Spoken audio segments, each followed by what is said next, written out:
어머니 안녕하세요. 오늘 컨디션은 어떠세요? 명숙이 평소와 같이 큰 소리로 인사했다. 어머니 약은 드셨고요. 요양원 가야지요. 순자는 고개만 끄덕이며 멍한 표정을 지었다. 혼자 계시면 위험해요. 치매도 점점 심해지고 계시고, 명숙은 매번 똑같은 말을 반복했다. 이 집도 너무 크고 관리하기 힘드실 텐데, 순자는 여전히 아무 말 없이 고개만 끄덕였다. 문이 닫히자마자 순자는 녹음기를 꺼냈다. 오늘도 다 녹음했어. 이젠 다 보여줄 때가 됐나? 순자의 눈에는 분명한 의지가 담겨 있었다. 치매 환자가 아닌 모든 것을 기억하는 사람의 눈이었다. 오늘도 따뜻한 이야기로 찾아뵙게 되어 반갑습니다. 이야기가 시작되기 전에 무료인 구독과 좋아요 한 번씩 눌러주세요. 서울 외곽 성북구의 오래된 단독주택, 김순자는 혼자서 아침을 맞았습니다. 80세의 나이에도 여전히 반듯한 자세로 일어나 세수를 하고 정갈하게 아침 식사를 준비했어요. 작은 상에 밥 한 그릇, 된장찌개, 김치 몇 점을 올려놓고 혼자 조용히 드셨습니다. 창밖으로는 이른 아침 햇살이 마당의 감나무를 비추고 있었죠.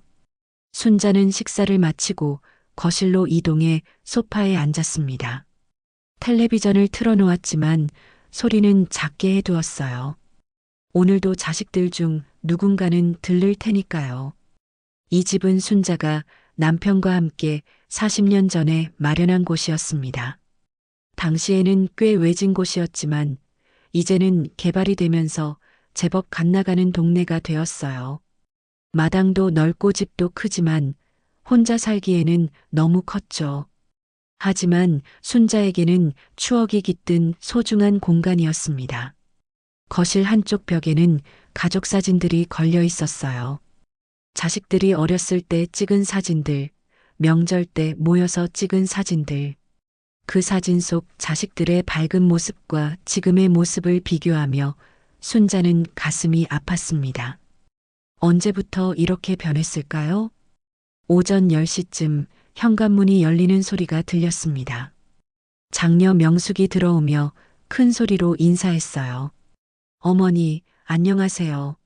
오늘 컨디션은 어떠세요? 명숙은 55세로 평소 바쁘다며 자주 오지 않았습니다. 하지만 최근 들어서는 일주일에 두세 번씩 들르고 있었어요. 순자는 그 이유를 잘 알고 있었지만 모르는 척했습니다. 순자는 고개만 살짝 끄덕였습니다. 명숙은 순자 옆에 앉더니 가방에서 약봉지를 꺼냈어요. 어머니, 약은 드셨고요? 아침에 꼬박꼬박 드셔야 해요. 그리고 요양원 이야기 다시 생각해 보셔야 해요. 같은 말의 반복이었습니다. 명숙은 매번 들를 때마다 똑같은 이야기를 했어요. 약 이야기, 요양원 이야기, 건강 이야기. 하지만 정작 순자가 무엇을 원하는지, 어떤 기분인지는 묻지 않았죠. 혼자 계시면 위험해요. 치매도 점점 심해지고 계시고, 가스불도 끄시는지 모르겠고, 문도 제대로 잠그시는지. 명숙의 걱정은 진심처럼 들렸지만 순자는 그 뒤에 숨은 의도를 알고 있었습니다. 순자는 여전히 고개만 끄덕였어요. 이 집도 너무 크고 관리하기 힘드실 텐데 청소하기도 어려우시죠? 계단도 위험하고. 명숙은 집안을 둘러보며 이런저런 불편함을 지적했습니다. 하지만 순자는 여전히 혼자서도 집안일을 잘 해내고 있었어요. 다만 자식들 앞에서는 그런 모습을 보이지 않을 뿐이었죠. 명숙이 화장실에 간 사이 순자는 조용히 소파 쿠션 밑에서 작은 녹음기를 꺼냈습니다. 빨간 버튼을 눌러 녹음을 시작했어요. 이런 일이 벌써 몇 달째 계속되고 있었습니다. 명숙이 돌아와서도 순자는 아무런 말 없이 고개만 끄덕거렸죠. 명숙은 부엌으로 가서 냉장고를 열어보고 찬장을 뒤져보며 혼잣말을 했어요. 음식도 제대로 못 드시는 것 같은데 이렇게 마른 걸 보니까. 사실 순자는 식사를 거르지 않고 규칙적으로 드시고 있었습니다. 단지 나이가 들면서 자연스럽게 살이 빠진 것 뿐이었어요. 어머니, 병원 검진도 받으셔야 하고요. 제가 예약 잡아놓을게요. 그리고 통장이랑 도장 어디 두셨는지 알려주세요. 제가 관리해 드릴게요. 순자는 미소만 지었습니다. 통장과 도장은 이미 안전한 곳에 보관해 두었어요. 자식들이 함부로 손댈 수 없는 곳에 말이죠.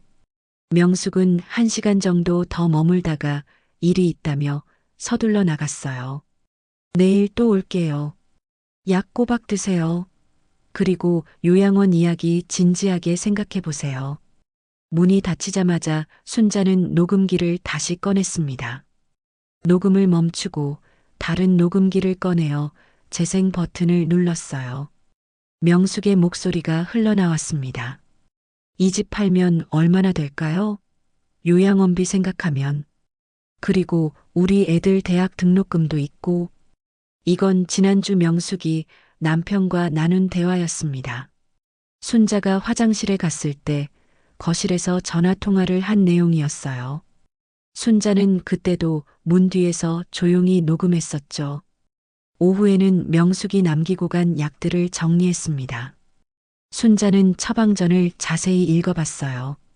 치매약이라고 주어진 것들이었지만 순자는 실제로 복용하지 않았습니다. 대신 비슷한 크기의 비타민으로 바꿔놓았어요. 저녁 무렵 이번에는 장남 병수가 찾아왔습니다. 병수는 53세로 사업을 하고 있다고 했지만 최근 들어 자주 어려움을 토로했어요. 어머니, 요새 어떠세요? 건강은 괜찮으시고? 병수도 명숙과 비슷했어요. 형식적인 안부 인사 뒤에는 항상 다른 이야기가 뒤따랐죠. 순자는 병수의 표정에서 무언가 급한 일이 있다는 것을 읽을 수 있었습니다. 어머니, 사업이 좀 어려워서요. 혹시 집 담보로 대출 좀 받아도 될까요? 금방 갚을게요. 정말 급해서 그러는 거예요. 병수의 목소리에는 절박함이 섞여 있었어요. 순자는 고개를 갸웃거렸습니다. 이해하지 못하는 듯한 표정을 지었어요. 어머니, 제 말 들으세요. 대출이요, 대출. 집을 담보로 해서 돈을 빌리는 거예요. 순자는 여전히 멍한 표정으로 병수를 바라봤습니다. 병수는 한숨을 쉬며 말했어요. 치매가 심해지셨나? 이래선 안 되겠다. 후견인 신청을 해야겠어. 후견인 신청이라는 말에 순자의 귀가 번쩍 열렸습니다. 하지만 겉으로는 여전히 멍한 표정을 유지했어요. 병수는 조금 더 있다가 답답하다는 듯이 일어났습니다. 내일 다시 올게요. 그때까지 생각해 보세요. 병수도 1시간 정도 있다가 돌아갔습니다. 순자는 또다시 녹음기를 꺼내어 녹음을 멈췄어요. 그리고 다른 녹음 파일을 재생했습니다. 병수가 친구와 나눈 전화 통화 내용이었어요. 우리 엄마 치매 걸렸거든. 이참에 집 명의로 돈 좀 빼내야겠어. 어차피 기억도 못 하실 테고. 후견인 되면 내 맘대로 할 수 있잖아. 밤이 깊어졌습니다. 순자는 거실 테이블 위에 여러 개의 녹음기를 올려놓았어요. 작은 수첩도 꺼내서 오늘 있었던 일들을 적어나갔습니다. 명숙이 방문, 요양원 이야기 또 꺼냄. 집 크기 언급함. 통장 관리 요구함. 병수 방문 마이너스 대출 요구함. 후견인 신청 언급함. 치매 심하다고 혼잣말함. 순자는 수첩을 덮고 녹음기 하나를 손에 들었습니다. 녹음 버튼을 누르고 조용히 속삭였어요. 오늘도 다 녹음했어. 이젠 다 보여줄 때가 됐나? 순자의 눈에는 분명한 의지가 담겨 있었습니다. 치매 환자라고 여겨지는 80세 할머니의 눈이 아니라 모든 것을 기억하고 계획하고 있는 사람의 눈이었어요. 순자는 녹음기를 다시 쿠션 밑에 숨기고 평소처럼 텔레비전을 보며 잠자리에 들 준비를 했습니다. 내일도 자식들은 올 것이고 똑같은 말들을 반복할 것입니다. 하지만 순자는 모든 것을 기록하고 있었어요. 언젠가는 진실을 밝힐 그날을 위해서 말이죠. 일주일 후 순자는 평소보다 일찍 잠에서 깼습니다. 오늘은 외손자 상훈이의 아들, 즉 순자의 증손자 돌잔치가 있는 날이었거든요. 하지만 순자는 초대받지 못했습니다. 명숙이 지난주에 와서 말했던 게 기억났어요. 어머니, 애기 돌잔치는 조용히 가족끼리만 할 거예요. 어머니 컨디션도 안 좋으시고 사람들 많으면 힘드실까 봐서. 그때 순자는 고개만 끄덕였지만 마음속으로는 서운함이 컸어요. 증손자의 돌잔치에 증조할머니가 빠지다니 말이 되지 않았죠. 오전 9시쯤 예상대로 명숙과 병수가 함께 찾아왔습니다. 평소와는 다르게 둘이 함께 온 것이 순자에게는 신호였어요. 뭔가 중요한 일이 있다는 뜻이었죠. 어머니, 안녕하세요. 명숙이 평소보다 밝은 목소리로 인사했습니다. 병수도 옆에서 어색하게 웃으며 고개를 숙였어요. 순자는 소파에서 일어나려다가 다시 주저앉으며 멍한 표정을 지었습니다. 어머니, 오늘 좀 중요한 얘기가 있어서 왔어요. 명숙이 순자 옆에 앉으며 말했어요. 병수는 마주편 의자에 앉았죠. 순자는 조용히 소파 쿠션 밑에 녹음기 버튼을 눌렀습니다. 오늘 상훈이 아들 돌잔치거든요. 어머니 못 오시니까 아쉽지만. 명숙의 말에 순자는 고개를 갸웃거렸어요. 돌잔치라는 말을 이해하지 못하는 듯한 표정을 지었습니다. 할머니, 기억 안 나세요? 상훈이 아들 말이에요. 어머니 증손자. 병수가 좀 더 크게 말했지만 순자는 여전히 멍한 표정이었어요. 사실 순자는 모든 것을 기억하고 있었습니다.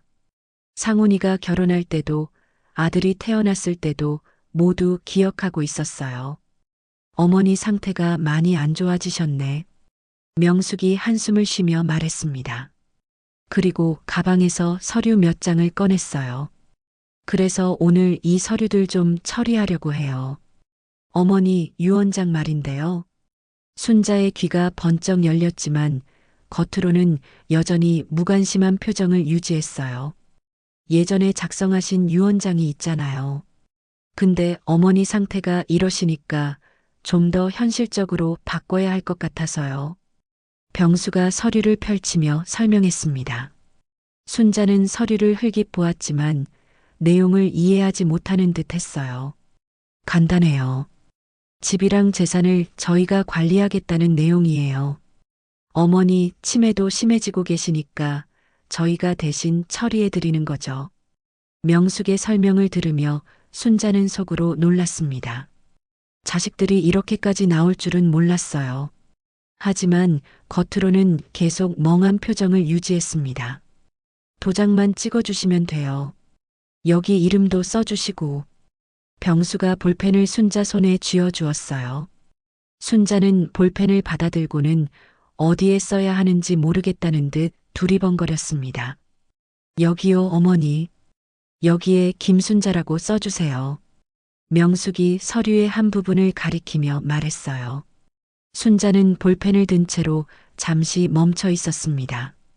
그러다가 갑자기 손이 떨리기 시작했어요. 어머니, 괜찮으세요? 손이 많이 떨리시네. 명숙과 병수가 걱정스러운 표정을 지었습니다. 순자는 볼펜을 떨어뜨리며 고개를 흔들었어요. 아, 오늘은 컨디션이 안 좋으신가 보네. 병수가 실망스러운 표정을 지었습니다. 명숙도 서류를 다시 가방에 넣으며 말했어요. 그럼 내일 다시 올게요. 어머니, 꼭 서명해 주셔야 해요. 둘이 나간 후 순자는 즉시 녹음기를 꺼냈습니다. 방금 전 대화가 모두 녹음되어 있었어요. 순자는 다른 녹음기도 꺼내서 며칠 전부터 녹음해둔 내용들을 들어봤습니다. 명숙이 남편과 나눈 대화가 들렸어요. 엄마가 서명만 해주면 집도 우리가 관리할 수 있어. 요양원비도 거기서 나오고 병수가 친구와 나눈 대화도 있었습니다. 우리 엄마 치매 걸려서 다행이야. 이제 내가 모든 걸 처리할 수 있거든. 사업 자금도 그걸로 해결되고 순자는 화가 났지만 더 큰 계획이 있었어요. 서랍에서 진짜 유언장을 꺼냈습니다. 이미 몇 달 전에 변호사와 함께 새로 작성해둔 것이었어요. 모든 재산을 상훈에게 물려준다는 내용이었죠. 오후에는 차녀 명자가 갑자기 찾아왔습니다. 명자는 평소 거의 연락도 없었는데 오늘따라 웃는 얼굴로 나타났어요. 어머니, 오랜만이에요. 건강하게 지내셨어요? 명자는 50세로 평소 자신의 일에만 바빠서 순자를 거의 찾지 않았습니다. 하지만 오늘은 뭔가 다른 목적이 있어 보였어요. 언니들한테 들었는데 어머니 유산 정리하신다면서요? 명자가 대놓고 유산 이야기를 꺼냈습니다. 순자는 고개를 갸웃거리며 이해하지 못하겠다는 표정을 지었어요. 저도 어머니 자식인데 왜 아무 얘기도 안 해주세요? 언니 오빠만 알고 있고. 명자의 목소리에는 불만이 섞여 있었어요. 순자는 여전히 멍한 표정으로 명자를 바라봤습니다. 어머니, 그 땅 아직 안 파셨어요? 시골에 있는 그 밭 말이에요. 명자가 갑자기 시골 땅 이야기를 꺼냈습니다. 순자가 젊을 때 고향에 사둔 작은 밭이 있었는데 지금은 개발 예정지가 되어서 가격이 많이 올랐어요. 순자는 고개를 끄덕이며 기억하는 듯한 표정을 지었습니다. 명자가 반갑다는 듯이 말했어요. 그거 팔면 돈 좀 될 텐데요. 저도 아이들 교육비 때문에 힘들어서. 결국 명자도 돈 이야기였어요. 순자는 속으로 한숨을 쉬었지만 겉으로는 계속 모르는 척했습니다. 저녁 무렵 세 자녀가 모두 떠나고 나서 순자는 거실에서 혼자 생각에 잠겼습니다. 오늘 하루 종일 자식들이 보여준 모습들이 너무나 실망스러웠어요. 증손자의 돌잔치에는 초대하지 않으면서 유산 이야기만 하러 오다니. 순자는 휴대폰을 꺼내서 상훈에게 전화를 걸었습니다. 할머니, 안녕하세요. 상훈의 밝은 목소리가 들렸어요. 돌잔치 소리도 배경에서 들렸습니다. 상훈아, 아가 돌잔치 잘 되고 있니? 네, 할머니. 할머니도 오셨으면 좋았을 텐데. 엄마가 할머니 몸이 안 좋으시다고 해서. 상훈의 목소리에서 아쉬움이 느껴졌어요. 순자는 마음이 따뜻해졌습니다. 괜찮다. 할머니가 선물은 따로 준비했으니까 나중에 가져다 줄게. 할머니, 정말 괜찮으세요? 목소리가 힘이 없으신 것 같은데. 상훈이 걱정스러운 목소리로 물었어요. 순자는 잠시 눈물이 날 뻔했습니다. 이렇게 진심으로 걱정해주는 사람이 상훈뿐이었거든요. 할머니는 괜찮다. 너나 아가 잘 챙기고. 전화를 끊고 나서 순자는 결심했습니다. 이제 정말로 진실을 밝힐 때가 왔다고요. 순자는 모든 녹음기를 정리하고 수첩에 오늘 있었던 일들을 자세히 적었습니다. 유언장 위조 시도 마이너스 명숙, 병수 공모, 명자 마이너스 시골 땅 처분 요구, 증손자 돌잔치 제외. 순자는 녹음기를 들고 조용히 말했습니다. 이제 너희들 차례야. 내가 정말 치매인지 아닌지 곧 알게 될 거다. 다음 날 아침 순자는 평소보다 더 일찍 일어났습니다. 어젯밤 자식들의 행동을 생각하니 잠이 잘 오지 않았거든요. 하지만 오늘은 중요한 계획이 있었어요. 상훈이 오기로 한 날이었습니다. 오전 10시쯤 상훈이 찾아왔어요. 35세의 상훈은 순자의 외손자로 명숙의 아들이었습니다. 하지만 어머니와는 달리 순자를 진심으로 걱정하고 사랑했어요. 할머니, 안녕하세요. 상훈이 밝게 인사하며 들어왔습니다. 손에는 과일 바구니와 함께 어제 돌잔치 때 찍은 사진들을 들고 있었어요. 할머니, 어제 못 오셔서 아쉬웠어요. 사진 가져왔어요. 상훈이 사진들을 보여주며 말했습니다. 순자는 사진을 받아보며 미소를 지었어요. 증손자의 예쁜 모습이 담긴 사진들이었죠. 이쁘네, 정말 이쁘다. 순자가 중얼거리자 상훈이 놀란 표정을 지었어요. 평소 순자가 이렇게 또렷하게 반응을 보인 적이 없었거든요. 할머니, 오늘 컨디션이 좋으시네요? 그래, 오늘은 좀 괜찮다. 순자가 분명하게 대답했습니다.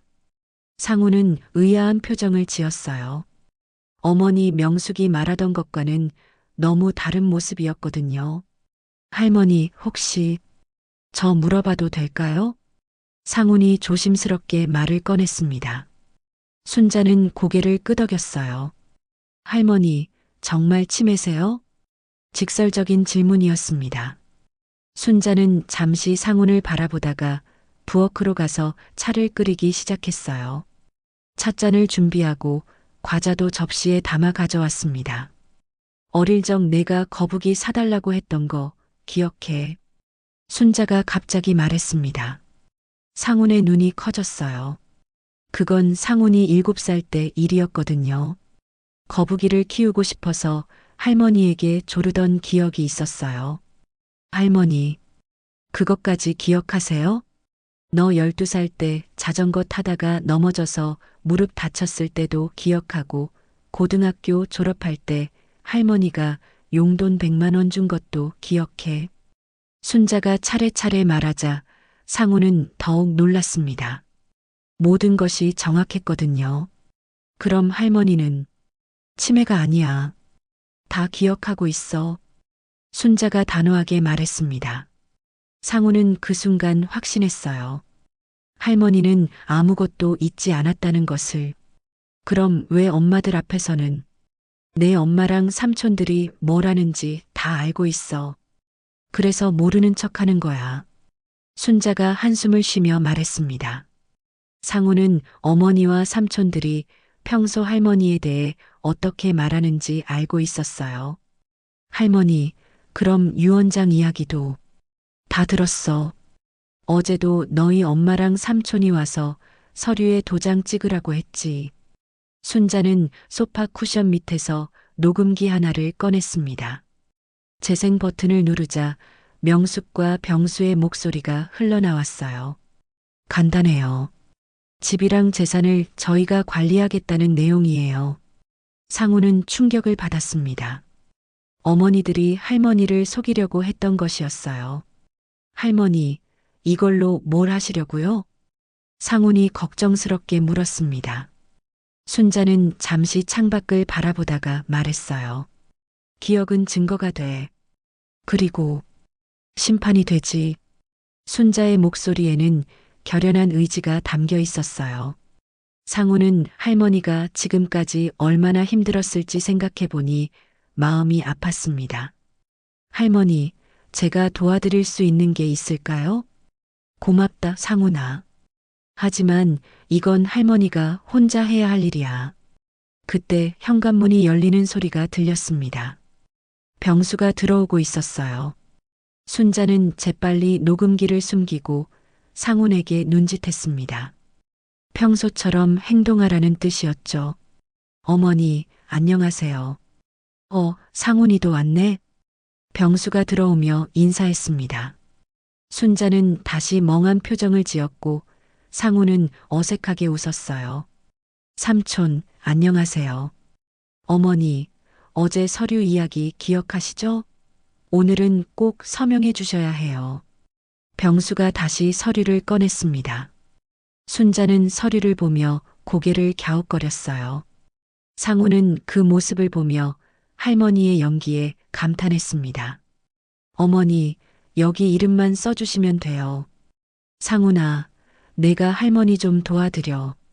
병수가 상훈에게 부탁했어요. 상훈은 난처한 표정을 지었습니다. 삼촌, 이게 정확히 뭔가요? 할머니 재산 관리 관련 서류야. 할머니 상태가 이러시니까 우리가 대신 관리해 드리는 거지. 병수의 설명을 들으며 상훈은 화가 났어요. 할머니를 속여서 재산을 가로채려는 것이었거든요. 할머니, 정말 서명하고 싶으세요? 상훈이 조심스럽게 물었습니다. 순자는 고개를 흔들며 손을 휘저었어요. 어머니가 싫다고 하시는데. 아니야, 할머니는 지금 정신이 없으셔서 그런 거야. 치매 환자는 자신에게 좋은 일도 싫다고 하거든. 병수가 짜증스럽게 말했습니다. 그러면서 순자의 손에 볼펜을 강제로 쥐어주었어요. 할머니, 여기 써주세요. 김순자. 하지만 순자는 볼펜을 든 채로 멈춰 있었어요. 그러다가 갑자기 볼펜을 바닥에 떨어뜨렸습니다. 아휴, 오늘도 안 되겠네. 병수가 한숨을 쉬었습니다. 그때 순자가 갑자기 말했어요. 화장실. 네. 어머니, 화장실 가시려고요? 상훈이 일어나서 순자를 부축했습니다. 병수는 혼자 거실에 남았어요. 화장실에서 순자는 상훈에게 작은 목소리로 말했습니다. 내일 변호사 선생님이 오신다. 그때까지 아무 말 하지 마. 할머니, 정말 괜찮으세요?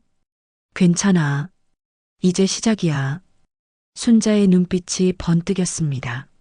상우는 할머니가 생각보다 훨씬 강한 사람이라는 것을 깨달았어요. 거실로 돌아온 순자는 다시 소파에 앉았습니다. 병수는 서류를 정리하며 말했어요. 내일 다시 올게요. 그때는 꼭 서명해 주세요. 병수가 나간 후 상우는 할머니를 바라보며 말했어요. 할머니, 무서우시겠어요. 무섭긴 뭘. 80년 살면서 이것보다 힘든 일도 많았어. 이제는 진실을 말할 때야. 순자가 단단한 목소리로 말했습니다. 상우는 그런 할머니가 자랑스러웠어요. 할머니, 저도 할머니 편이에요. 고맙다, 상훈아. 내가 있어서 할머니가 힘이 난다. 순자는 상훈의 손을 잡으며 미소 지었습니다. 오랜만에 진심 어린 미소였어요. 그날 밤 순자는 지금까지 모아둔 모든 증거들을 정리했습니다. 내일부터는 정말 다른 삶이 시작될 것 같았어요. 다음 날 오후 순자는 평소와 다르게 정장을 차려입고 있었습니다. 오늘은 변호사 김 선생님이 오시는 날이었거든요. 하지만 자식들은 그 사실을 모르고 있었어요. 오후 2시쯤 명숙과 병수가 또다시 함께 찾아왔습니다. 이번에는 명자도 함께였어요. 세 남매가 모두 모인 것은 오랜만이었죠.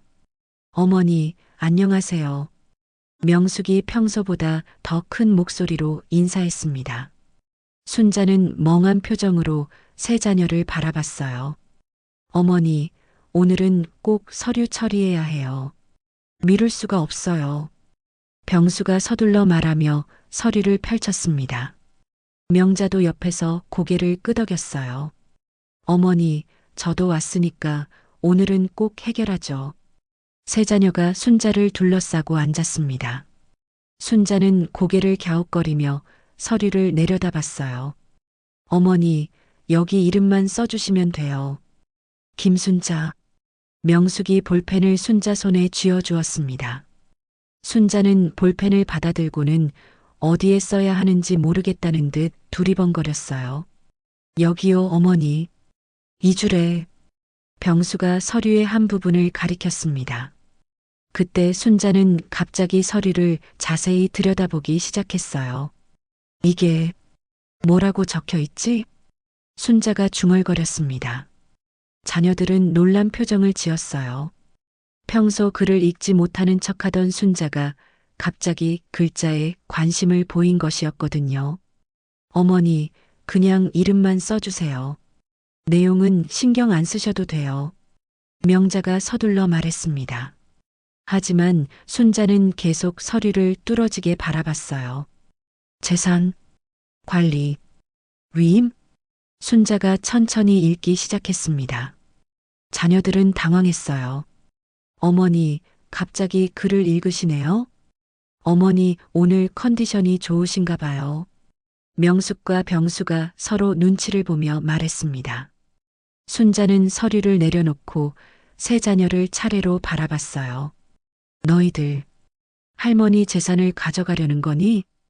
갑자기 나온 명확한 질문에 세 자녀는 크게 당황했습니다. 평소 치매 환자처럼 행동하던 어머니가 이렇게 또렷하게 말하다니요. 어머니, 무슨 말씀이세요? 저희가 어머니를 위해서, 위해서? 누구를 위해서? 순자가 날카롭게 반박했습니다. 자녀들은 어리둥절한 표정이었어요. 어머니, 정신이 돌아오셨나요? 병수가 조심스럽게 물었습니다. 순자는 냉소적으로 웃었어요. 정신이 돌아온 게 아니야. 원래 멀쩡했어. 충격적인 고백이었습니다. 세 자녀는 할 말을 잃었어요. 그럼, 지금까지 다 연기였어. 너희들이 뭘 하는지 보고 싶어서. 순자가 단호하게 말했습니다. 그리고 소파 쿠션 밑에서 여러 개의 녹음기를 꺼냈어요. 이 안에 너희들이 한 말들이 다 들어있어. 순자가 녹음기 하나를 재생했습니다. 명숙의 목소리가 흘러나왔어요. 이 집 팔면 얼마나 될까요? 요양원비 생각하면. 명숙의 얼굴이 창백해졌습니다. 순자는 다른 녹음기도 재생했어요. 우리 엄마 치매 걸려서 다행이야. 이제 내가 모든 걸 처리할 수 있거든. 이번에는 병수의 목소리였어요. 병수도 식은땀을 흘렸습니다. 어머니, 이걸 언제부터, 몇 달 전부터 너희들이 할머니한테 어떻게 나오는지 다 기록했어. 순자는 차례로 녹음 파일들을 재생했습니다. 자녀들이 유산을 놓고 나눈 대화들, 순자를 요양원에 보내려는 계획들, 심지어 서로 더 많이 가져가려고 다투는 모습까지 모든 것이 들어 있었어요. 저희가 그런 의미로 한 말이 아니에요. 명자가 변명했지만 증거는 너무 명확했습니다. 그럼 무슨 의미였지? 할머니 돈으로 너희 빚 갚고 애들 교육비 내고 사업자금 마련하는 게. 순자의 질문에 세 자녀는 대답할 수 없었어요. 모든 것이 들켜버린 상황이었죠. 그때 현관벨이 울렸습니다. 순자가 일어나서 문을 열었어요. 정장을 입은 중년 남성이 서 있었습니다. 김 선생님 오셨군요. 안녕하세요, 김순자 어르신. 약속대로 왔습니다. 김 변호사가 들어오자 세 자녀의 얼굴이 더욱 굳어졌어요. 어머니, 이분은 누구세요? 내 변호사야. 김 선생님, 이 사람들이 내 자식들이에요. 김 변호사는 정중하게 인사한 후 가방에서 서류를 꺼냈습니다.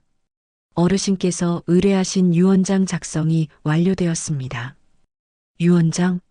세 자녀가 동시에 물었어요.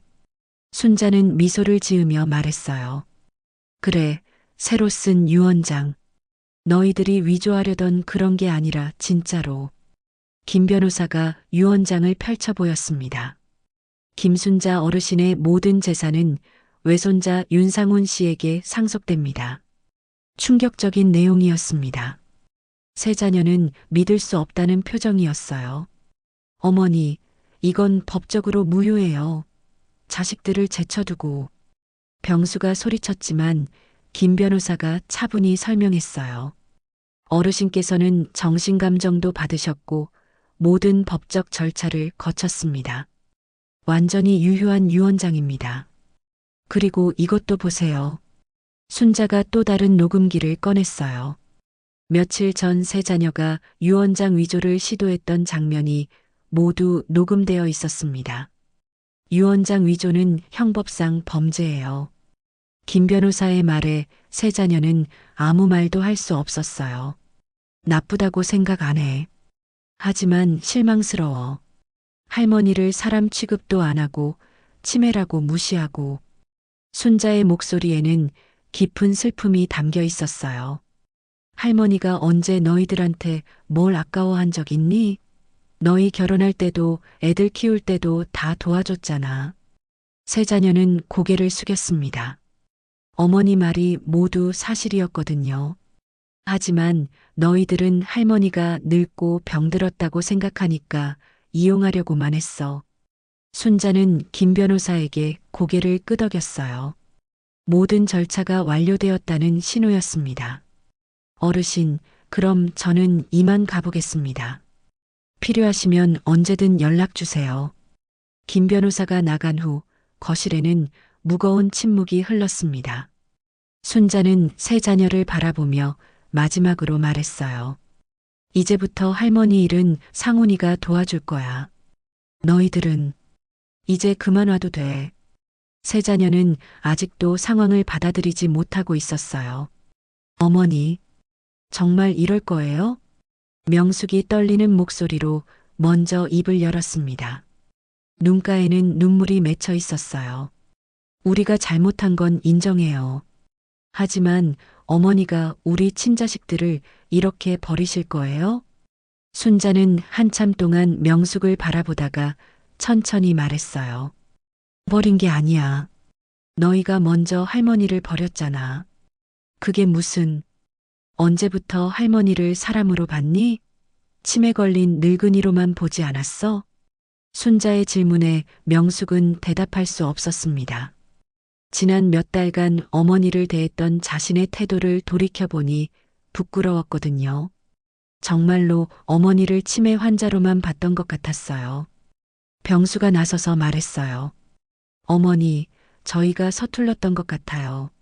하지만 어머니를 걱정하는 마음은 진짜였어요. 걱정? 그래서 요양원에 보내려고 했고, 집 담보로 돈 빌리려고 했고, 유언장 위조하려고 했던 거야? 병수도 할 말을 잃었습니다. 어머니가 말하는 것들이 모두 사실이었거든요. 자신들의 행동이 얼마나 이기적이었는지 뒤늦게 깨달았어요. 순자는 계속 말을 이어갔어요. 너희들 목소리 녹음한 걸 다시 들어볼까? 할머니가 치매 걸려서 다행이라고 한 것도 있어. 어머니, 그건 뭐야? 실수였다고? 순간의 감정이었다고? 순자의 목소리에는 깊은 실망감이 담겨 있었어요. 병수는 그제야 자신이 얼마나 잘못된 생각을 했는지 깨달았습니다. 그때 명자가 갑자기 화를 냈습니다. 어머니도 너무하세요. 저희가 실수했다고 해서 아예 상속에서 제외시키고 상훈이한테만 다 주다니요. 상훈이가 뭘 잘못했나? 상훈이는 뭘 했다고요? 가끔 와서 안부 묻는 게 전부잖아요. 명자의 목소리가 점점 커졌어요. 하지만 그 순간 자신이 얼마나 질투심에 가득 찬 말을 하고 있는지 스스로도 느꼈습니다. 순자는 차분하게 대답했습니다. 상훈이는 할머니를 치매 환자로 보지 않았어. 사람으로 대해줬어. 저희도 어머니를 사람으로. 아니야. 너희들은 할머니를 짐으로 봤어. 처리해야 할 골칫거리로 봤지. 순자의 말에 세 자녀는 점점 위축되었어요. 하지만 포기할 수는 없었습니다. 특히 병수에게는 당장 해결해야 할 사업상의 문제들이 있었거든요. 어머니, 법적으로 이의 제기할 수 있어요. 저희가 법정 상속분이 있잖아요. 병수가 마지막 카드를 꺼냈습니다. 순자는 예상했다는 듯 미소를 지었어요. 그래, 해봐. 하지만 그 전에 이것부터 해결하자. 순자가 휴대폰을 꺼내서 무언가를 조작했습니다. 그러자 거실 TV 화면이 켜지면서 영상이 재생되기 시작했어요. 화면에는 며칠 전 세 자녀가 순자의 물건들을 뒤지는 모습이 나왔습니다. 순자가 화장실에 간 사이 명숙이 서랍을 뒤지고 병수가 통장을 찾아 헤매는 장면이었어요. 이것도 다 찍어뒀어. 세 자녀의 얼굴이 창백해졌습니다. 자신들의 행동이 모두 녹화되어 있다는 사실을 깨달은 것이죠. 특히 명숙은 자신이 어머니 방을 뒤지는 모습을 보며 얼굴을 가렸어요. 명자야, 내가 할머니 사진첩 가져간 것도 있어. 화면에는 명자가 오래된 사진첩을 가방에 넣는 장면도 나왔습니다.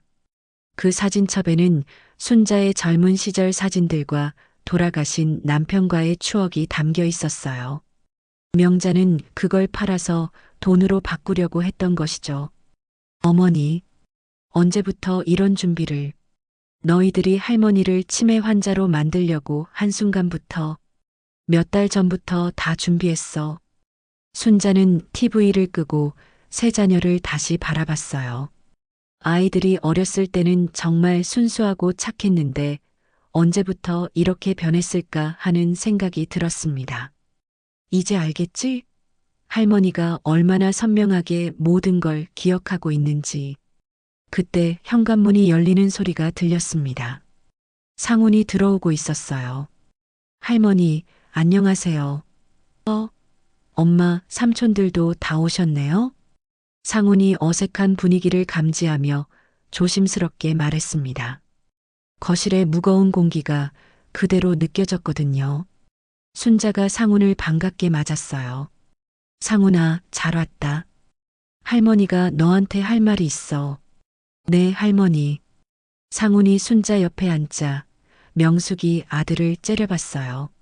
상훈아, 내가 할머니한테 무슨 말씀을 드린 거야? 엄마, 저는 아무것도. 너 할머니한테 붙어서 뭐 얻을 줄 아냐? 명숙의 날카로운 말에 상훈이 당황했습니다. 어머니가 왜 이렇게 화를 내는지 이해할 수 없었어요. 명수가 상훈이한테 화풀이 하지 마. 이건 할머니가 결정한 일이야. 어머니가 상훈이한테 속은 거예요. 상훈이가 어머니를 꼬드긴 거라고요. 명숙이 흥분해서 소리쳤습니다. 평소 조용하던 명숙이 이렇게 소리를 지르는 모습을 보니 순자는 더욱 실망했어요. 상훈은 무슨 일인지 몰라 어리둥절했어요. 엄마, 저는 정말 아무것도 모르는데. 무슨 일이 있었나요? 상훈아, 괜찮다. 내 엄마는 지금 화가 나서 그래. 순자가 상훈의 어깨를 다독이며 말했어요. 그리고 명숙에게 단호하게 말했습니다. 상훈이는 할머니한테 아무것도 요구한 적 없어. 그냥 할머니를 할머니로 대해줬을 뿐이야. 그게 뭐가 특별하다고. 특별하지. 너희들은 못했으니까. 순자의 말에 명숙은 할 말을 잃었어요. 정말로 자신은 언제부터 어머니를 그냥 어머니로 대하지 않았던 것 같았거든요. 병수가 다시 나섰습니다. 어머니, 마지막으로 한 번만 더 생각해 주세요. 저희도 어머니 자식이잖아요. 자식이라고 해서 부모 재산을 당연히 받을 권리가 있다고 생각해? 그런 게 아니라. 그럼 뭐야? 할머니가 살아있을 때는 치매 환자 취급하고 돌아가시면 유산 나눠 가지려고. 병수도 더 이상 변명할 수 없었습니다. 어머니 말이 전곡을 찔렀거든요. 자신이 정말로 그런 생각을 했다는 게 부끄러웠어요. 순자는 상훈을 바라보며 말했어요. 상훈아, 할머니가 너에게 모든 걸 물려준다고 했어. 어떻게 생각하니? 상훈은 깜짝 놀랐습니다. 처음 듣는 이야기였거든요. 할머니, 그런 건 너무. 저는 괜찮아요. 그래도 할머니 뜻이야. 내가 할머니를 가장 잘 챙겨줬어. 상훈은 난처한 표정을 지었어요. 하지만 정말로 자신이 특별한 일을 한 건 없었어요. 그냥 할머니를 할머니로 대했을 뿐인데. 할머니, 정말 괜찮아요. 저는 할머니가 건강하시면 그걸로 충분해요. 상훈의 말에 순자는 더욱 확신했어요. 이 아이는 정말 순수한 마음으로 자신을 대한다는 것을. 고맙다, 상훈아. 그래도 할머니 결정은 바뀌지 않을 거야. 순자는 세 자녀를 다시 바라보며 마지막으로 말했어요. 너희들이 정말 반성하고 있다면 앞으로는 할머니를 치매 환자로 보지 마. 그냥 너희 엄마로 봐. 세 자녀는 고개를 숙였습니다. 어머니의 말이 가슴에 깊이 박혔거든요. 정말로 자신들이 언제부터 어머니를 어머니가 아닌 다른 존재로 봤는지 돌이켜보게 되었어요. 이제 집에 가. 할머니는 피곤해. 순자의 말에 세 자녀는 할 수 없이 일어났습니다. 나가면서 명숙이 마지막으로 돌아봤어요. 어머니, 정말 저희를 용서 못하실 건가요? 순자는 잠시 침묵했다가 대답했어요. 용서는 할 수 있어. 하지만 믿음은 시간이 필요할 것 같다. 명숙의 눈에서 눈물이 흘러내렸습니다. 어머니의 마지막 말에서 아직 희망이 있다는 것을 느꼈거든요. 하지만 그 믿음을 다시 얻기까지는 정말 오랜 시간이 걸릴 것 같았어요. 자녀들이 모두 떠나고 나서 거실에는 순자와 상훈만 남았습니다. 상훈은 여전히 상황을 이해하지 못하고 있었어요. 할머니, 정말 무슨 일이 있었던 거예요? 순자는 상훈 옆에 앉으며 깊은 한숨을 쉬었어요. 지금까지 혼자 감당해왔던 무게가 갑자기 느껴졌습니다. 상훈아, 할머니가 처음부터 다 얘기해 줄게. 순자는 몇 달 전부터 있었던 일들을 차근차근 설명했습니다. 자녀들이 치매라고 단정하고 요양원을 알아본 것부터 유언장을 위조하려고 했던 것까지 모든 이야기를 털어놨어요. 상우는 이야기를 들으며 점점 충격을 받았습니다. 엄마와 삼촌들이 정말 그런 일을. 내 엄마도 삼촌들도 원래는 착한 아이들이었어. 하지만 언제부터인가 달라졌지. 순자는 서랍에서 오래된 앨범을 꺼냈습니다. 자녀들이 어렸을 때 사진들이 가득했어요. 이 사진 봐. 명숙이가 6살 때야. 할머니가 아파서 누워있을 때 물수건 갖다 주던 모습이야. 상우는 어린 어머니의 모습을 보며 마음이 복잡해졌어요. 순자가 페이지를 넘기며 계속 말했어요. 그때는 정말 효자들이었는데. 그럼 언제부터 변하신 거죠? 아무래도 각자 가정을 꾸리고 경제적으로 어려워지면서부터인 것 같아. 특히 할아버지 돌아가시고 나서는 더욱 심해졌지. 순자의 남편은 5년 전에 세상을 떠났습니다. 그때부터 자녀들의 관심이 순자 자신보다는 유산에 더 집중되기 시작했어요. 할머니, 정말 힘드셨겠어요. 힘들었지. 하지만 더 슬펐던 건 내가 키운 아이들이 날 이런 식으로 대한다는 거였어. 순자의 목소리에는 깊은 슬픔이 담겨 있었어요. 상우는 할머니의 손을 꼭 잡았습니다. 할머니, 그래도 저는 할머니 편이에요. 고맙다, 상훈아. 내가 있어서 할머니가 버틸 수 있었어. 그때 순자는 또 다른 서랍을 열어 두꺼운 파일을 꺼냈습니다. 이건 뭐예요? 할머니가 지금까지 기록해둔 모든 것들이야. 파일에는 녹음 파일들의 목록, 날짜별로 정리된 일기, 그리고 자녀들의 행동을 기록한 메모들이 빼곡히 들어 있었어요. 2024년 3월 15일 마이너스 명숙이 방문, 요양원 브로셔 가져옴. 2024년 4월 2일 마이너스 병수, 집 담보대출 제한. 2024년 4월 20일 마이너스 명자, 시골 땅 처분 요구. 상우는 할머니가 얼마나 세심하게 모든 것을 기록해왔는지 보며 놀랐어요. 할머니, 이 모든 걸 혼자서. 처음에는 그냥 화가 나서 시작한 일이었어. 하지만 점점 더 심해지는 걸 보니까 증거를 남겨둬야겠다고 생각했지. 순자는 파일의 마지막 부분을 보여줬습니다. 거기에는 새로운 유언장 작성 과정이 자세히 기록되어 있었어요. 변호사 선생님과 만난 것도 2달 전이었어. 정신감정도 받고 모든 법적 절차도 다 마쳤고. 할머니, 정말 저에게 모든 걸 물려주실 건가요? 저는 받을 자격은 충분해. 넌 할머니를 할머니로 대해줬어. 순자가 단호하게 말했습니다. 그리고 상훈의 어깨에 손을 얹었어요. 하지만 상훈아, 할머니가 너한테 부탁할 게 있어. 네, 무엇이든지요. 내 엄마와 삼촌들을 원망하지는 마. 걔들도 나름 힘든 상황이었을 거야. 상훈은 의외의 부탁에 놀랐습니다. 할머니, 그분들이 할머니한테 그렇게 했는데. 그래도 내 자식들이야.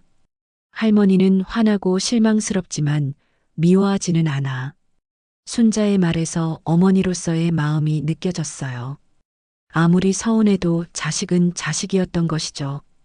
그리고 또 하나 할머니가 정말 치매에 걸리게 되면 그때는 내가 잘 판단해서 처리해. 할머니 무슨 말씀을. 할머니도 나이가 있잖아. 언젠가는 정말 기억을 잃을 수도 있어. 그때는 내가 할머니를 잘 돌봐줘. 상훈의 눈에 눈물이 맺혔어요. 할머니, 그런 말씀하지 마세요. 할머니는 지금도 너무 건강하세요. 그래도 만약을 위해서 하는 말이야. 그리고 내 엄마들이 정말로 반성하고 바뀐다면 그때는 할머니 재산을 나눠줘도 괜찮아. 할머니가 이번 일을 벌인 건 복수가 아니야. 걔들이 정신 차리길 바라서였어. 순자의 진심이 느껴졌습니다. 정말로 자녀들을 미워하는 게 아니라 깨우치고 싶었던 것이죠. 그때 다시 현관벨이 울렸습니다. 상훈이 나가보니 명숙이 서 있었어요. 눈이 빨갛게 부어 있었습니다. 엄마, 상훈아, 할머니 계시지? 명숙이 조심스럽게 물었어요. 상훈이 고개를 끄덕이자 명숙이 들어왔습니다. 어머니, 죄송해요. 명숙이 순자 앞에 무릎을 꿇었어요. 순자는 놀란 표정을 지었습니다. 명숙아, 일어나. 어머니, 제가 정말 잘못했어요. 어머니를 치매 환자로만 보고 사람 취급 안 하고. 명숙이 눈물을 흘리며 말했어요.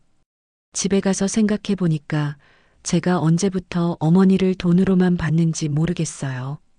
순자는 명숙을 일으켜 세우며 말했어요. 일어나. 무릎 꿇을 일 아니야. 어머니, 저 정말 반성하고 있어요. 상훈이한테 화낸 것도 잘못했고요. 명숙이 상훈을 바라보며 말했어요. 상훈아, 엄마가 미안해. 내가 잘못한 게 없는데 화를 냈네. 엄마, 괜찮아요. 상훈이 어머니를 안아주었습니다. 순자는 그 모습을 보며 조금씩 마음이 누그러졌어요. 명수가 진짜 반성하는 거지? 네, 어머니. 앞으로는 정말 어머니를 어머니로만 대할게요. 치매든 아니든 상관없이요. 명숙의 말에 진심이 느껴졌습니다. 순자는 잠시 생각하다가 말했어요. 그럼 내일부터 할머니 집 청소와. 돈 받으려고 하지 말고 그냥 딸로써 와. 네, 어머니. 매일 올게요. 명숙이 고개를 끄덕였어요. 순자는 명숙의 손을 잡으며 말했어요. 명숙아, 할머니가 너희들을 미워하는 건 아니야. 다만 실망했을 뿐이지. 알아요, 어머니. 정말 죄송해요. 그날 밤 순자는 오랜만에 마음이 조금 편해졌습니다. 명숙이 진심으로 반성하는 것 같아서였어요.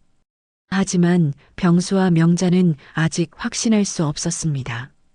시간이 더 필요할 것 같았어요. 명숙이 사과하고 간 다음 날부터 순자의 일상에는 작은 변화가 생겼습니다. 명숙이 약속대로 매일 아침 찾아와서 집 청소를 도와주기 시작한 것이었어요. 어머니, 안녕하세요. 명숙이 평소보다 일찍 와서 밝게 인사했습니다. 손에는 청소도구와 함께 어머니가 좋아하는 호두과자를 들고 있었어요. 명숙아, 너무 일찍 온 거 아니냐? 괜찮아요. 일찍 와서 천천히 하려고요.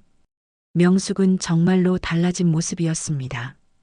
예전에는 형식적으로 안부만 묻고 갔지만 이제는 진심으로 어머니를 챙기려고 노력했어요. 부엌에서 설거지를 하면서도 어머니와 대화를 나누려고 했고 청소를 할 때도 어머니의 컨디션을 먼저 물어봤습니다. 어머니, 아침 드셨어요? 뭐 드셨는지 궁금해요.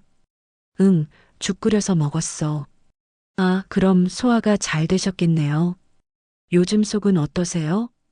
이런 세심한 관심은 예전의 명숙에게서는 볼 수 없던 모습이었어요. 순자는 그런 명숙을 바라보며 복잡한 마음이었습니다. 기쁘면서도 한편으로는 이런 변화가 얼마나 지속될지 의문이었죠. 어머니, 냉장고 정리도 해드릴까요? 유통기한 지난 것들도 있을 것 같은데. 너무 무리하지 마. 그럼 화장실 청소는 제가 하고요. 거실 정리도 할게요. 어머니는 그냥 편히 쉬세요. 명숙이 부지런히 움직이는 모습을 보며 순자는 조금씩 마음이 누그러졌습니다. 적어도 명숙은 진심으로 반성하고 있는 것 같았어요. 청소를 마친 명숙이 순자 옆에 앉아 말했어요. 어머니, 제가 그동안 정말 못된 딸이었죠? 이제 와서 그런 얘기 왜 해?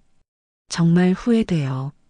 어머니가 치매 걸렸다고 생각하면서 사람 취급도 안 하고 지금 생각해 보니까 제가 미친 사람이었어요. 명숙의 목소리에는 진심 어린 후회가 담겨 있었습니다. 요즘 밤에 잠도 안 와요. 어머니한테 어떻게 그럴 수 있었는지, 제 자식들한테도 미안하고, 그런데 오후쯤 병수가 찾아왔습니다. 며칠 전과는 다른 분위기였어요. 어머니, 안녕하세요. 병수가 조심스럽게 인사했습니다. 평소 당당했던 모습과는 완전히 달랐어요. 순자는 경계하는 표정으로 병수를 바라봤습니다. 무슨 일이냐? 어머니, 제가 그동안 정말 잘못 생각했던 것 같아요. 병수가 소파에 앉으며 말했습니다. 하지만 순자는 여전히 믿지 않는 표정이었어요. 어떻게 잘못 생각했다는 거냐? 어머니를 사람이 아니라 해결해야 할 문제로 봤던 것 같아요. 그리고 제 사업 문제 때문에 어머니를 이용하려고만 했고요. 병수의 말에는 진심이 담겨 있는 것 같았지만 순자는 쉽게 믿을 수 없었습니다. 워낙 오랫동안 실망스러운 모습만 봐왔거든요. 그래서 앞으로는 정말 어머니를 어머니로만 대하겠어요. 돈이나 유산 같은 건 생각 안 할게요. 그리고 사업도 제 힘으로 해결해 보겠어요. 병수가 고개를 숙이며 말했습니다. 순자는 잠시 침묵하다가 물었어요. 그럼 내 사업은 어떻게 할 거냐? 돈이 필요하다고 했잖아. 제가 알아서 해결할게요. 친구들한테 도움을 요청하거나 아니면 사업 규모를 줄이더라도 어머니한테 의존하려고 했던 게 잘못이었어요. 병수의 대답을 들으며 순자는 조금 놀랐습니다. 평소에 병수라면 끝까지 도움을 요청했을 텐데 이번에는 달랐어요. 정말이냐? 내가 그렇게 고집센 성격인데. 네, 어머니. 그동안 제가 너무 어머니에게만 의존하려고 했던 것 같아요. 53살이나 된 어른이 아직도 엄마 돈으로 살려고 하다니. 정말 부끄러워요.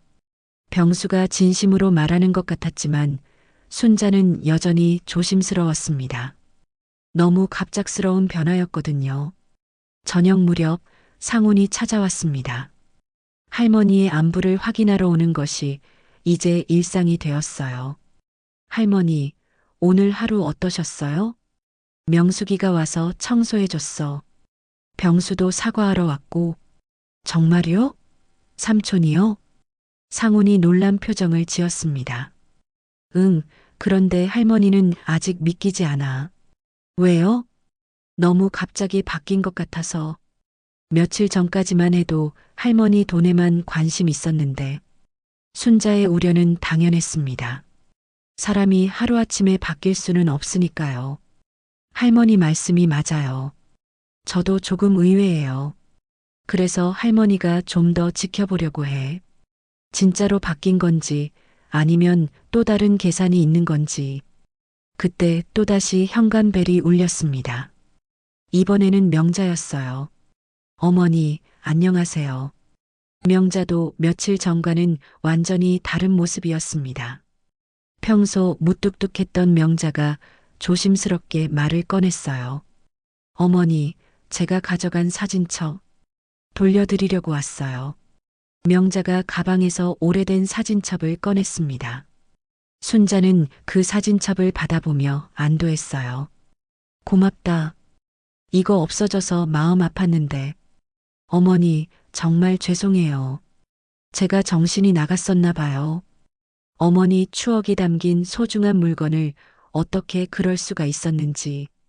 명자가 고개를 숙이며 사과했습니다. 그동안 어머니한테 관심도 안 가지면서 유산 이야기만 나오니까 갑자기 나타나서 이것저것 가져가려고 하고. 알고 있어. 순자가 짧게 대답했습니다. 명자는 계속 말을 이었어요. 앞으로는 정말 자주 올게요. 어머니 안부도 확인하고 필요한 것도 도와드리고. 그리고 무엇보다 어머니와 시간을 많이 보내고 싶어요.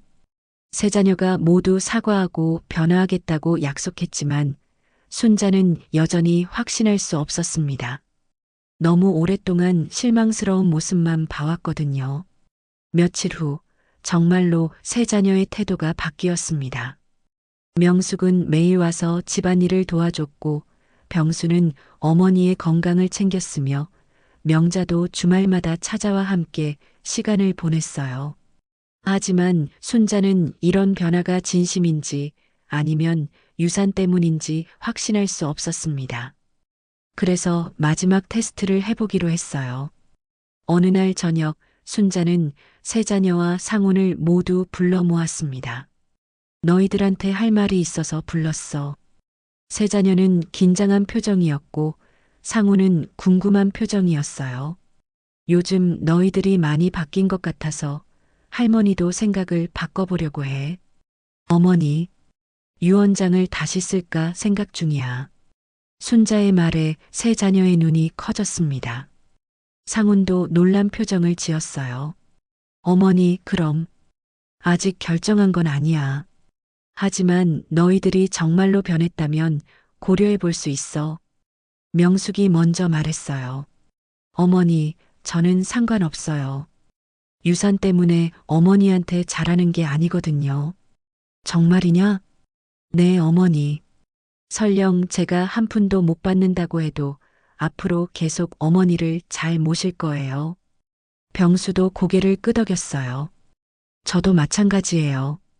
이제는 정말 어머니가 건강하고 행복하시면 그걸로 충분해요. 명자도 동의했습니다. 저도 어머니 뜻대로 하세요. 상훈이가 받든 저희가 받든 상관없어요. 세 자녀의 대답을 듣고 순자는 조금 놀랐습니다. 정말로 마음이 바뀐 것 같았어요. 하지만 순자는 아직 확신하지 않았습니다. 그럼 내일부터 한 달 동안 지켜볼게. 정말로 너희들이 변했는지. 네, 어머니. 세 자녀가 동시에 대답했습니다. 순자는 상훈을 바라보며 말했어요. 상훈아, 너는 어떻게 생각하니?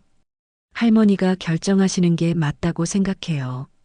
저는 할머니가 행복하시면 돼요. 상훈의 대답에 순자는 미소를 지었어요. 그날 밤 순자는 혼자 생각에 잠겼습니다. 정말로 자녀들이 바뀐 걸까요? 아니면 여전히 유산 때문에 연기하는 걸까요? 한 달 후에 답을 알 수 있을 것 같았습니다.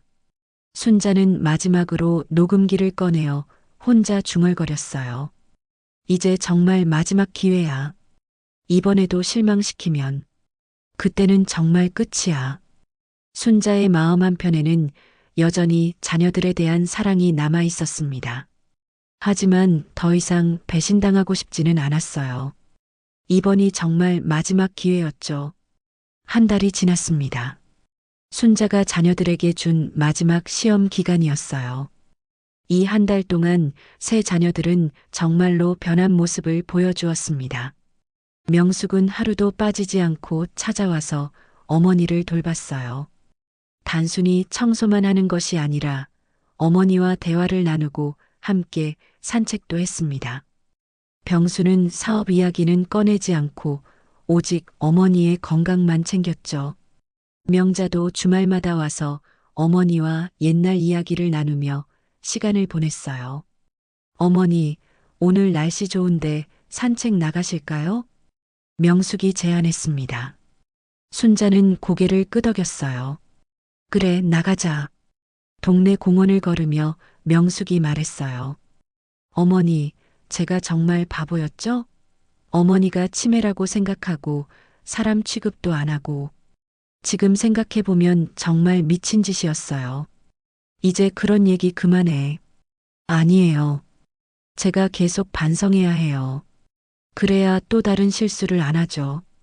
어머니, 제가 어렸을 때는 어머니가 아프시면 밤새 간병했었는데 언제부터 이렇게 변했을까요? 명숙의 말에 진심이 느껴졌습니다. 순자는 조금씩 마음을 열기 시작했어요. 사람은 누구나 변할 수 있어. 중요한 건 깨닫고 다시 돌아오는 거지. 네, 어머니. 앞으로는 정말 딸다운 딸이 될게요. 며칠 후 병수가 좋은 소식을 가져왔습니다. 어머니, 제 사업이 조금 나아졌어요. 그래. 네, 친구들이 도움을 줘서요. 어머니한테 의존하지 않고도 해결할 수 있었어요. 정말 뿌듯해요. 병수의 얼굴에는 자신감이 돌아와 있었습니다. 그리고 무엇보다 어머니를 바라보는 눈빛이 예전과 달랐어요. 다행이네. 내가 스스로 해낸 거니까 더 의미가 있을 거야. 어머니, 정말 감사해요. 어머니 덕분에 제가 얼마나 잘못된 생각을 하고 있었는지 깨달았어요. 53살이나 된 사람이 아직도 엄마한테 손 벌리고 있었다니. 정말 한심했어요. 병수는 진심으로 반성하고 있었습니다. 순자도 그런 아들의 모습에서 옛날에 착했던 병수를 발견할 수 있었어요. 명자도 변했습니다. 예전에는 자신의 어려움만 이야기했지만 이제는 어머니의 이야기에 귀 기울였어요. 어머니, 젊을 때 이야기 더 들려주세요. 저희가 어렸을 때 어떻게 키우셨는지도요. 뭘 그런 걸 듣고 싶어 해. 궁금해요. 제가 애들 키우면서 어머니가 얼마나 고생하셨는지 알겠더라고요. 그때는 몰랐는데 지금 보니까 어머니가 정말 대단하세요. 명자는 어머니의 손을 잡으며 말했어요. 어머니, 제가 사진첩 가져간 거 정말 죄송해요. 어머니 추억을 돈으로 바꾸려고 했던 제가 너무 한심해요. 단순히 말만 바뀐 게 아니라 마음이 바뀐 것 같았어요. 한 달이 지난 어느 저녁, 순자는 다시 가족들을 불러 모았습니다. 이번에는 김 변호사도 함께였어요. 한 달 동안 지켜봤어. 순자가 차분하게 말을 시작했습니다. 너희들이 정말로 변한 것 같다. 할머니도 조금 놀랐어. 세 자녀의 얼굴에 희망의 빛이 스쳤습니다. 하지만 할머니 결정은 바뀌지 않을 거야. 자녀들의 표정이 굳어졌습니다. 유원장은 그대로 둘 거야. 상훈이한테 모든 걸 물려주는 걸로. 어머니, 명숙이 실망스러운 표정을 지었지만 이번에는 화를 내지 않았어요. 하지만 조건이 있어. 순자가 상훈을 바라보며 말했어요. 상훈아, 할머니 재산 받으면 내 엄마들도 잘 챙겨줘. 걔들이 어려울 때 도와주고 명절 때는 용돈도 드리고. 네, 할머니. 그리고 너희들. 순자가 세 자녀를 바라봤어요. 상훈이가 할머니 재산 관리하더라도 너희들은 계속 할머니를 잘 돌봐줘. 돈 때문이 아니라 자식 도리로. 네, 어머니. 세 자녀가 동시에 대답했습니다. 사실 할머니가 이런 일을 벌인 건 너희들을 미워해서가 아니야. 너희들이 정신 차리길 바라서였어. 순자의 목소리에는 깊은 사랑이 담겨 있었어요. 할머니는 너희들을 끝까지 사랑해. 하지만 잘못된 건 잘못됐다고 말해야 했어. 명숙이 눈물을 흘렸습니다. 어머니, 저희가 정말 잘못했어요. 어머니 마음을 얼마나 아프게 했는지. 이제 알면 됐어. 앞으로는 서로 사랑하며 살자. 김 변호사가 마지막으로 확인했습니다. 그럼 유 원장은 수정하지 않으시는 거죠? 네, 그대로 둘게요. 대신 상훈이가 가족들을 잘 챙기라고 당부할게요. 상훈이 고개를 끄덕였습니다. 할머니, 걱정하지 마세요. 엄마들도 잘 모실게요. 할머니가 가르쳐 주신 대로요. 1년 후 순자는 작은 전원주택으로 이사했습니다. 너무 큰 집은 관리하기 힘들어서였어요. 하지만 혼자 사는 것은 아니었습니다. 할머니, 차 끓여드릴게요. 상훈이 주말마다 와서 할머니를 돌봤어요.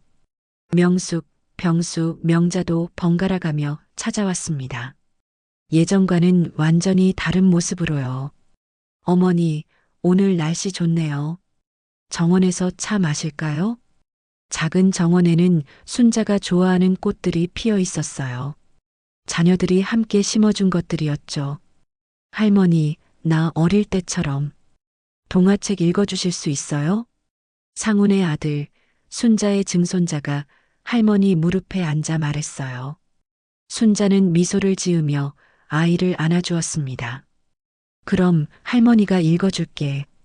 저녁이 되어 가족들이 모두 모였습니다.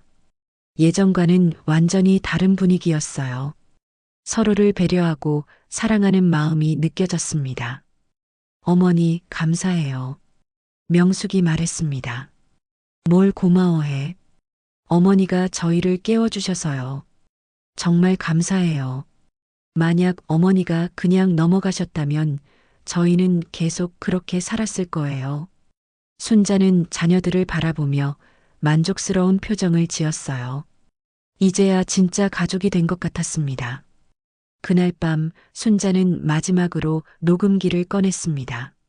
하지만 이번에는 녹음이 아니라 삭제 버튼을 눌렀어요. 이제 더 이상 필요 없겠다. 오래된 녹음 파일들을 모두 지우고 순자는 새로운 파일을 만들었습니다. 오늘은 정말 행복한 하루였다. 가족들이 모두 함께 저녁을 먹고 손자도 할머니 무릎에 앉아 책을 읽었다. 이런 날이 계속되었으면 좋겠다.